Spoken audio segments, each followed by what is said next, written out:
કે હવે મારો ભોળોનાથે નહીં આવે ને તારી હોનબાઈ નહીં આવે.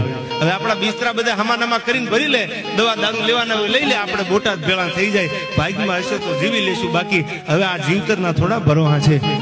અને આ બાજુ રજા લેવા માટે, પૈસાનું બિલ ભરવા માટે સતુભાઈ પોતાના આયુષ્યમાંથી બાપને મૂકીને બહાર નીકળે છે. અને આમ જ્યાં ચોથા માળેથી સ્ટર્નિંગમાંથી હેઠે નજર કરીને ત્યાં તો મઢડા બનુમાં હેલ્યા આવતા જોયા. હો હા હા હા હા સાહેબ, આંખમાંથી આહુડા મીંડ્યા પડવા, કાટ કાટ કાટ કાટ પગથિયા ઉતરી ગયો. બનુમાના પગ પકડી લીધા. માં તમે ક્યાંથી? કે બેટા તું ક્યાંથી? કે માં મારા બાપુને દાખલ કર્યા છે આયુષ્યમાં, દર્દી થઈ ગયા અને આજ રજા દેવાની છે, એમાં હું તમને જોઈ ગયો એટલે મેં કીધું માડીને મળતો આવું, કે હાલ મારે તારા બાપ આગળ આવવું છે. સાહેબ બનુમાને તેથી કડે ધડે, આ 10 વર્ષ પહેલાની વાત છે, 15 વર્ષ પહેલાની.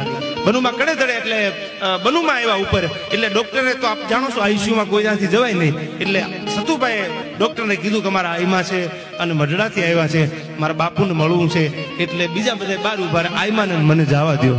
સાહેબ આઈમાં જયારે આઈસીયુ હોલમાં આ બનુમાં જયારે દાખલ થયા એટલે સતુભાઈના બાપુ હુતેલા, આમ પોતાના 2 હાથનો ટેકો દઈ અને આઈમાને બેઠા થઈને પગે લાગ્યા, પધારો પધારો માડી.